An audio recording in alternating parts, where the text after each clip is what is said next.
পড়ে আছে ভাই, টাকা পড়ে আছে। ডান দিকে এই পিছনে বাঁদিকে পিছনে ডান দিকে কি টাকা পড়ে আছে? টাকা পড়ে আছে। আরে জোরে বল রে, শুনতে পাচ্ছি না, জোরে বল ভাই। টাকা পড়ে আছে, রাস্তায় পড়ে আছে, টাকাটা তোল। টাকা পড়েছে।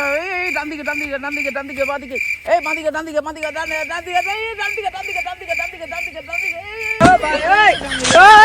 কি করে